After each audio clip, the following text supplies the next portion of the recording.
رسول اکرم صلی اللہ علیہ وآلہ وسلم نے ارشاد فرمایا کہ مجھ سے حضرت جبرائیل امین علیہ السلام نے کہا کہ اے محمد صلی اللہ علیہ وآلہ وسلم، جو شخص اپنے تمام زندگی میں ایک مرتبہ ان کلمات پڑھ کر دعا کرے گا تو اللہ رب العالمین اس کو حشر کے روز اس طرح اٹھائے گا کہ اس کے چہرے نور سے اس طرح منور ہوگا جس طرح 14ویں رات کا چاند ہوتا ہے، یہاں تک کہ لوگ خیال کریں گے کہ یہ نبی ہے یا فرشتہ ہے۔ اللہ کے حکم سے ایک فرشتہ اعلان کرتا ہے کہ یہ بندہ ہے، بے حساب و عذاب جنت میں داخل ہوگا اور پل صراط پر بجلی کی مانند گزرے گا، اگرچہ اس کے گناہ عظیم اور بارش کے قطروں درختوں کے پتوں سے زائد ہوں، اور اس کے لیے 1000 مقبولہ حج و عمرے کا ثواب لکھا جائے گا۔ اگر یہ کلمات آگ پر پڑھے تو بجھ جائے، پہاڑ پر پڑھے تو وہ ریزہ ریزہ ہو جائے، حتیٰ کہ ان کلمات کو 7 مرتبہ پڑھا، اور اس کا ذمہ بہت قضا نمازیں ہیں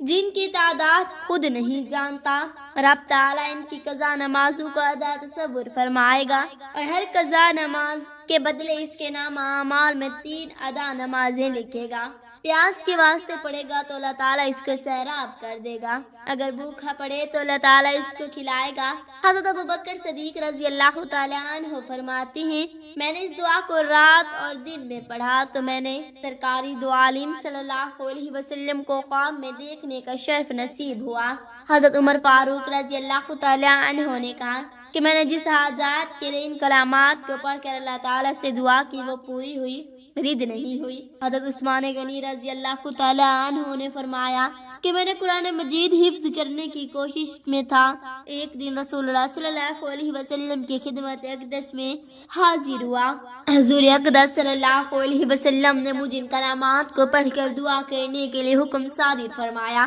چنانچہ میں نے ویسا ہی کیا اور قرآن مجید مجھے حفظ یاد ہو گیا۔ وہ کلمات یہ ہے، بسم اللہ الرحمن الرحیم۔ محترم ناظرین، حضرت ابو حذیفہ رضی اللہ تعالیٰ عنہ سے روایات ہے کہ رسول اللہ صلی اللہ علیہ وآلہ وسلم نے فرمایا، اے آدمیوں کے گروہ، زنا سے پرہیز کرو کہ اس میں 6 بری خصلتیں ہیں، جن میں سے 3 دنیا میں اور 3 آخرت میں، لیکن وہ 3 جو دنیا میں ہیں، ایک یہ کہ زنا کرنے والے سے خوبی، نورانیت اور صفا دور ہو جاتی ہے، دوسری یہ کہ اس سے فقیر اور محتاجی پیدا ہوتی ہے، تیسری یہ کہ عمر کم ہوتی ہے۔ آخرت کی 3 خصلتیں یہ ہیں کہ رب تعالیٰ کا غصہ اور غضب، بری طرح سے حساب ہونا، تیسرے دوزخ کا عذاب قرآن مجید میں ہے۔ اے محمد صلی اللہ علیہ وسلم، مومنوں سے کہہ دو کہ اپنی آنکھوں کو محرمات سے ڈھانپیں اور اپنی شرمگاہوں کو حفاظت میں رکھیں، یہ ان کے واسطے بہت اچھا ہے۔ اللہ تعالیٰ ان کے کاموں کو دیکھتا، اور مومنات سے کہہ دو کہ اپنی آنکھوں کو محرمات سے محفوظ رکھیں۔ جاننا چاہیے کہ دل آنکھ کے تابع ہے، جب آنکھ کو محرمات سے بند نہ کریں۔ دل کی محافظت مشکل ہے، جب آنکھ گرفتار ہو جائے تو دل کی حفاظت مشکل ہے، اور جب دل گرفتار ہو جائے تو شرمگاہ کی محافظت دشوار ہے۔ قرآن مجید میں اس بات سے بھی منع کیا گیا ہے کہ عورتیں بیگانے مردوں کے ساتھ بدکار عورتوں کی طرح ایسے نرم و ملائم کلام نہ کریں جس سے بدکار مردوں کو بدکاری کا وہم پیدا ہو، اور اس امر سے بھی منع کیا گیا ہے کہ عورتیں اپنی زینت و خوبی اور بنا و سنگار بیگانے مردوں کے سامنے ظاہر نہ کریں کہ مردوں کو خواہش میں ڈالیں، اور اس امر سے بھی یہی کوئی ہدایت آئی ہے کہ اپنے پاؤں کو زمین پر نہ ماریں تاکہ ان کے پوشیدہ و زینت ظاہر ہو، یعنی پازیب وغیرہ حرکت میں آئے، اور اس سے آواز نکلے جس سے مردوں کو عورت کی طرف بڑی خواہش پیدا ہو، غرض جو مات فسق اور بدکاری کی طرف لے جانے والی ہے، اس سے منع کیا گیا ہے۔ پوشیدہ نہ رہے کہ بیگانی عورت کی طرف، جس طرح مردوں کو مردوں یعنی بے ریش نابالغ لڑکوں کو عورتوں تک پہنچنا دونوں کی جنس کے مختلف ہونے کا باعث ہے، کیونکہ کئی رکاوٹیں درمیان ہیں، ہر خلاف ایک عورت کی دوسری عورت تک پہنچنے کی کہ دونوں ہم جنس اور متحد ہونے کے باعث نہایت آسان ہے۔ یہاں زیادہ احتیاط کرنی چاہیے، اور مرد کو عورت کی طرف، عورت کی مرد کی طرف بے نظر دیکھنے ہے۔ 5ویں شرط جو بیعت میں فرمائی گئی ہے، اس میں بہتان و افطر سے منع کیا گیا ہے، چونکہ یہ بری صفت عورتوں میں زیادہ تر پائی جاتی ہے، یہ تمام تر بری عادات سے بری ہے، اور یہ عادات تمام ردی عادتوں میں سے ردی ہے، جس میں جھوٹ بھی شامل ہے جو تمام مذہب میں حرام ہے۔ اس میں مومن کے اعضاء ہے بہتان و واسطر روئے زمین میں خسارہ برپا کرنے کا موجب ہے، جو ابن آدم قرآن کے ساتھ مکروہ ممنوع اور منکر ہے۔ گناہ یعنی سرور اور گانے بجانے سے بھی بچنا ضروری ہے، کیونکہ لہو لہب اور کھیل کود میں داخل ہے جو حرام ہے۔ اس کے بارے میں ہے کہ سرور زنا کا منکر ہے۔ غیبت اور سخن چینی سے بھی اجتناب کرنا لازم ہے، کیونکہ اس سے بھی شروع نے منع کیا ہے، فرمایا ہے مسکرہ پن اور مومن کو اعزاز دینے سے بچنا چاہیے، شگون بد کا اعتبار نہ کریں اور اس کی کچھ تاثیر نہ جائیں، اور ایک شخص سے دوسرے شخص کو مرض لگ جانے، تعلیم ریز سے کسی تندرست شخص کو لاحق ہونے کا اعتبار نہ کریں، کاہن اور نجومیوں کی باتوں کا اعتبار نہ کریں اور ان کی غیبی باتوں کو کچھ نہ جانیں اور نہ ان سے کچھ پوچھے اور ان کو امور غیبی کا عالم نہ جانے، کیونکہ شریعت نے بڑے مبالغہ کے ساتھ ان سے منع فرمایا ہے۔ نہ خود جادو کرے اور نہ جادوگر کے پاس اس نیت سے جائیں، کیونکہ حرام قطع ہے اور کفر میں قدم راسخ رکھنا ہے۔ ساحروں اور ساحری سے بڑھ کر زیادہ کفر کے نزدیک اور کوئی کبیرہ گناہ نہیں، بڑی احتیاط کرنی چاہیے کہ اس کا کوئی چھوٹا امر بھی نہ ہونے پائے، کیونکہ شرع میں آیا ہے کہ مسلم جب تک اسلام رکھتا ہے اسے سحر ظاہر نہیں ہوتا، جب ایمان اس سے جدا ہو جاتا ہے اس وقت بھی اس سے صادر ہوتے ہیں۔ گویا سحر اور ایمان ایک دوسرے کی ضد اور تکیز میں، اگر جادو ہے تو ایمان نہیں، پس جو عورتیں ان شرطوں کو قبول کر لے اور ان منافقت عمل کرے حکماً اس بیت میں داخل ہو جاتی ہے اور اس استغفار کی برکات کی امیدوار بن جاتی ہے جو حضور اقدس صلی اللہ علیہ وسلم اس کی دعا بوقت سمیت ان اور تو حمل کو حاصل ہوئی۔ حضرت علی کرم اللہ وجہ الکریم اپنے خدمت میں فرمایا، اے لوگوں میں تمہیں اللہ تعالیٰ کے ڈرنے اور دنیا کو چھوڑنے کو وصیت کرتا ہوں۔ دنیا تمہیں چھوڑنے والی ہے مگر تم اس سے چمٹے ہوئے ہو، وہ تمہارے اجسام بدن پوسیدہ کرتی جا رہی ہے اور تم اس سے بھلائی کی فکر میں ہو۔ تمہاری انسان ایک مسافر کی ہے، دنیا میں تم سفر آخرت کے لیے زیادہ راہ توشہ تیار کرنے آئے ہو۔ جس طرح مسافر کو سفر کے درمیان آرام ملتا اور وہ شب و روز منازل طے کرنے کے لیے قدم بڑھاتا چلا جاتا ہے، اسی طرح ہمیں بھی دنیا میں قرار نہیں لینا چاہیے اور شب و روز اعمال صالحہ کے قدموں سے سفر آخرت طے کرنے چاہیے۔ بہت سے انسان ایسے ہیں جن کی اجل موت قریب آ گئی ہے اور کچھ ایسے ہیں جن کی زندگیوں میں سے ابھی ایک ہی دن باقی ہے، اسے تلاش کرنے والا اس کی تمنا میں سے چھوڑ دے جاتا ہے، لہذا اس کے دکھ درد تکلیف پر واویلا مت کرو، کیونکہ یہ سب چیزیں ان قریب ختم ہونے والی ہیں۔ اس کے مال و دولت پر خوشی نہ منا، کیونکہ یہ ان قریب زائل ہو جائیں گی۔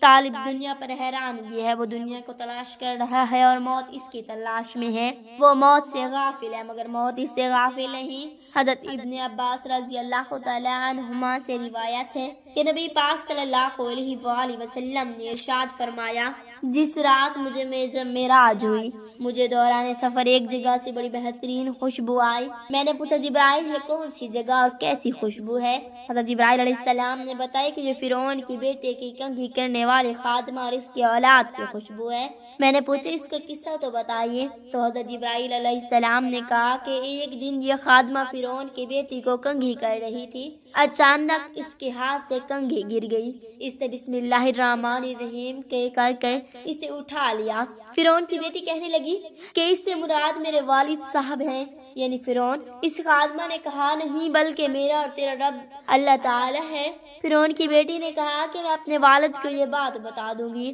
اس خادمہ نے کہا کہ ضرور بتائیے۔ فرعون کی بیٹی نے باپ تک یہ خبر پہنچائی تو فرعون نے اس خادمہ کو اپنے دربار میں طلب کر لیا۔ جب وہ خادمہ آئی تو فرعون کہنے لگا، اے خادمہ، کیا علاوہ میرا بھی تیرا کوئی رب ہے؟ اس نے کہا ہاں، میرا اور تمہارا رب اللہ تعالی ہے۔ یہ سن کر فرعون نے تانبے کی ایک دیگ بنانے کا حکم دیا اور اسے خوب دہکایا۔ اس کے بعد حکم دیا کہ اسے اور اس کی اولاد کو اس میں پھینک دیا جائے۔ خادمہ فاطمہ نے کہا کہ مجھے آپ سے ایک کام ہے۔ فرعون نے پوچھا کیا کام ہے؟ اس نے کہا میری خواہش ہے کہ جب ہم جل کر کوئلہ ہو جائیں تو میری اور میرے بچوں کی ہڈیاں ایک کپڑے میں جمع کر کے دفن کر دینا۔ فرعون نے کہا یہ تمہارا ہم پر حق ہے، ہم ایسا ہی کریں گے۔ اس کے بعد فرعون نے پہلے اس کے بچوں کو اس دیگ میں جھونکنے کا حکم دیا، چنانچہ اس کی آنکھوں کے سامنے اس کے بچوں کو ایک ایک کر کے اس دیکھتے ہوئے تنور میں ڈال جانے، یہاں تک کہ جب اس کی شیرخوار بچے کی باری آئی تو وہ اس سے کی وجہ سے ذرا ہچکچائی، یہ دیکھ کر اللہ کی قدرت اور معجزے سے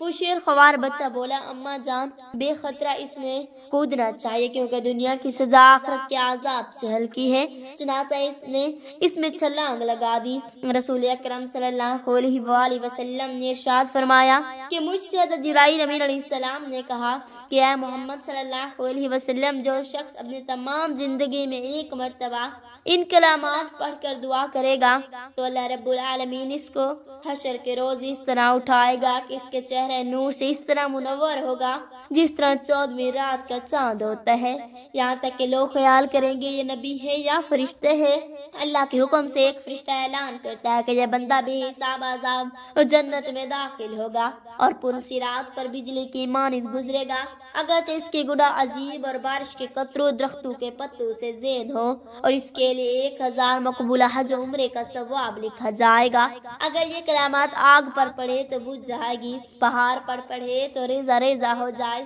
حتیٰ کہ ان کلمات کو 7 مرتبہ پڑھا، اور اس کے ذمہ بہت قضا نمازی ہیں جن کی تعداد خود نہیں جانتا۔ رب تعالیٰ ان کی قضا نمازوں کو ادا تصور فرمائے گا، ہر قضا نماز کے بدلے اس کے نام اعمال میں 3 دن نمازیں لکھے گا۔ پیاس کے واسطے پڑھے گا تو اللہ تعالیٰ اس کو سیراب کر دے گا، اگر بھوکا پڑے تو اللہ تعالیٰ اس کو کھلائے گا۔ حضرت ابوبکر صدیق رضی اللہ تعالیٰ عنہ فرماتے ہیں میں نے اس دعا کو رات اور دن میں پڑھا تو میں نے سرکاری دو عالم صلی اللہ علیہ وسلم کو خواب میں دیکھنے کا شرف نصیب ہوا۔ حضرت عمر فاروق رضی اللہ تعالیٰ عنہ نے کہا کہ میں نے جس حاجات کے لیے ان کلمات کو پڑھ کر اللہ تعالیٰ سے دعا کی وہ پوری ہوئی، رد نہیں ہوئی۔ حضرت عثمان غنی رضی اللہ تعالیٰ عنہ نے فرمایا کہ میں نے قرآن مجید حفظ کرنے کی کوشش میں تھا۔ ایک دن رسول اللہ صلی اللہ علیہ وسلم کی خدمت اقدس میں قرآن حفظ یاد نہ ہونے کی شکایت کی تو حضور اقدس صلی اللہ علیہ وسلم نے مجھے ان کلمات کو پڑھ کر دعا کرنے کے لیے حکم صادر فرمایا، چنانچہ میں نے ویسا ہی کیا اور قرآن مجید مجھے حفظ یاد ہو گیا۔ وہ کلمات یہ ہیں لا الہ الا اللہ انی انت سبحانک انی کنت من الظالمین، لا الہ الا اللہ وحدہ لا شریک لہ لہ الملک ولہ الحمد یحیی و یمیت وہو حی لا یموت ابدا ذو الجلال والاکرام۔ یہ دعا حضور نبی کریم صلی اللہ علیہ وآلہ وسلم نے فرمایا۔ یہ دعا حضرت جبرائیل علیہ السلام نے تجویز فرمائی، پروردگار مجھے گناہوں کی ذلت اور رسوائی سے بچا، الہی تو نے ہی مجھے پیدا کیا اور ماں کے پیٹ میں میری صورت بنائی اور مشرکین کی پیٹھوں سے زمانہ در زمانہ گزارتے ہوئے مجھے امت مرحومہ میں پیدا کیا، الہی مجھ پر رحم فرما۔ الہی جس طرح تو نے مجھے مسلمان بنا کر احسان فرمایا اسی طرح اپنا اطاعت گزار بنا، اور جب تک مجھے زندہ رکھے اپنی نافرمانی سے بچا کر مجھے پر احسان فرما، میرے پوشیدہ معاملات کو ظاہر نہ فرما اور کثرت عصیاں کی وجہ سے مجھے ذلیل و رسوا نہ کرنا۔ اے میرے خالق و مالک تو پاک ہے، میں وہی جو تیری نافرمانی کرنے سے باز نہیں آتا، گناہوں کی وجہ سے میری آنکھیں ٹھنڈی نہیں ہوتی، اور اگر تو نے مجھے معاف نہ کیا تو میں ہلاک ہو جاؤں گا۔ اے میرے خالق حقیقی تو پاک ہے، میں کس منہ سے تجھ سے ملاقات کروں گا اور کن قدموں پر تیرے سامنے کھڑا ہوں گا، کس زبان سے تجھ سے بات کروں گا، کس آنکھ سے تیری طرف دیکھوں گا، اور تو میرے پوشیدہ معاملات کو خوب جانتا ہے، میں کیسے تیرے سامنے اپنے عذر پیش کروں گا جبکہ میری زبان پر تو نے مہر کر دی ہوگی اور میرے اعضاء میرا ہر عمل بیان کر دیں گے۔ اے میرے خالق و مالک تو پاک ہے، میں تیرے حضور روتے گڑ گڑاتے توبہ کرتا ہوں، میری توبہ قبول فرما، میری دعا قبول فرما، میری جوانی پر رحم فرما، میری لاغرشی سے درگزر فرما، میری طویل گئی ازاری پر رحم فرما اور میری نافرمانیوں پر مجھے رسوا نہ فرما۔ اے میرے خالق تو پاک ہے، تو مددگاروں کا مددگار ہے، عبادت کرنے والوں کی آنکھوں کی ٹھنڈک ہے، زاہدین کے دلوں کا محبوب ہے، بس تو ہی میرا امددگار اور آخری امید ہے۔ میری جوانی پر رحم فرما، میری توبہ قبول فرما، میری دعا قبول فرما، اور مجھے میرے گناہوں کے ذلیل اور رسوا نہ فرما۔ مجھ سے بڑا بدبخت کون ہوگا؟ الہی تو نے مجھے اس کتاب کا علم دیا جو تو نے اپنے رسول محمد صلی اللہ تعالی علیہ وآلہ وسلم پر نازل فرمائی، پھر میں تیری نافرمانی میں جا پکڑا جبکہ تو دیکھ رہا تھا۔ مجھ سے بڑا بدبخت اور کون ہوگا کہ تیرے سامنے تیری نافرمانی کرتا ہوں جبکہ تیری نازل کردہ کتاب میں مجھے منع کیا گیا۔ الہی مجھے جب کبھی اپنے گناہ اور نافرمانیاں یاد آتی ہیں تو میری آنکھیں ٹھنڈی نہیں ہوتی، لہذا میں تیرے حضور توبہ کرتا ہوں، میری توبہ قبول فرما۔ تیری توحید کا اقرار کرنے اور تجھ پر ایمان لانے کے بعد مجھے جہنم کا ایندھن نہ بنا۔ میرے والدین کے اور تمام مسلمانوں کے اپنی رحمت کے سبب مغفرت فرما، آمین یا رب العالمین۔